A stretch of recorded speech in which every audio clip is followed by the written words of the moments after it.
Hi friends! Today we're going to be doing a lesson with the conditional mode. And basically I'm going to use this book, If, and I'll answer questions. I'm just going to do 5 questions and I don't know which ones they're going to be. I'm just going to randomly open the book and choose a question and answer. And this will be good for you guys to practice the conditional mode. Okay, first question. If you could have the chance to see what has become of one childhood friend, who would you choose to find out about? So this is kind of interesting because, with Facebook, you can kind of see who, your old friends and where they're at and what they're doing. So I have to think of somebody that isn't on Facebook that I haven't seen since childhood. Okay, I know. So there was this girl who used to live next door to me when I was a kid, and I used to hang out with her, and it was her grandparents actually that lived next door to me, not her, but she would be at her grandparents' house, and she and I would hang out, and she was kind of like a neighborhood friend. But I don't know what ever happened to her after like past age 8, I don't know, something like that. So I'd be interested to know where she is, what she's up to, what happened to her life, how her grandparents, were, and what happened to them. So if I could see anyone again, it would be her from childhood. All right, another question. If you had to name the 3 most important family values in order of importance, what would they be? So if I had to name the 3 most important family values, that would be, let's see here, trust, because you have to trust each other, and that kind of goes with honesty. What else? Clear communication. So, and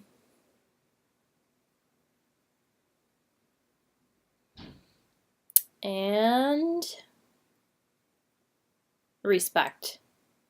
So trust, communication, and respect would be the 3 that I would choose for important family values.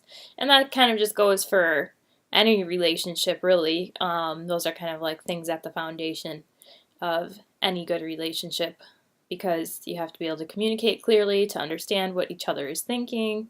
You have to be able to trust each other to communicate clearly, and that all goes in line with respect. If you respect each other, you will communicate and you will be honest.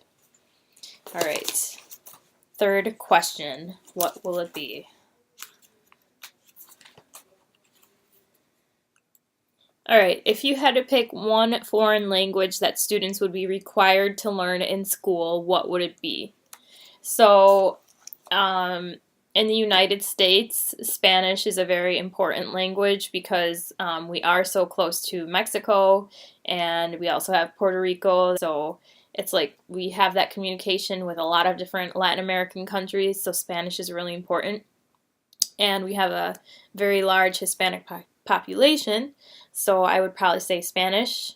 Maybe you think I'm biased because I speak Spanish, but that would be the one I think that makes the most sense to start as a language to be learned. But really, as somebody who loves languages in general, I think it would be great to learn at least 3 languages.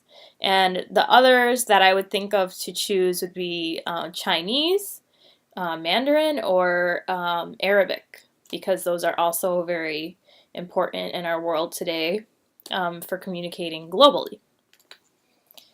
Okay, question number 4. If you had to describe your most recurring dream, what would it be? So a recurring dream is a dream that happens over and over again. And I actually do have a recurring dream. It's happened like several times throughout my life.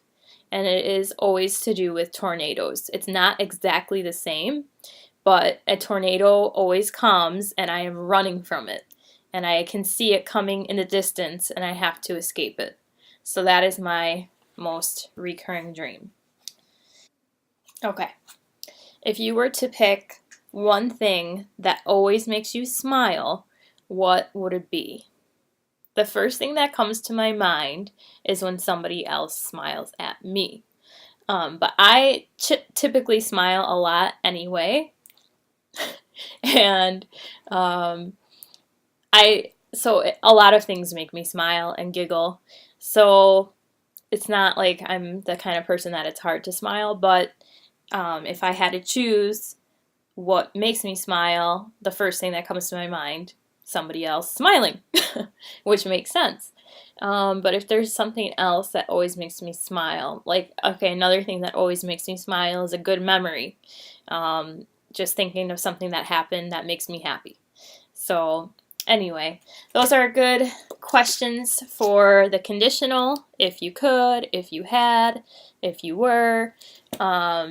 So I hope that was good practice for you guys. So I hope you guys enjoyed today's speaking lesson. And next time I hope to be going more of doing like a vlog or an experience. That's it for today's lesson, and see you next time. Thanks for watching, and please subscribe. See ya. Bye.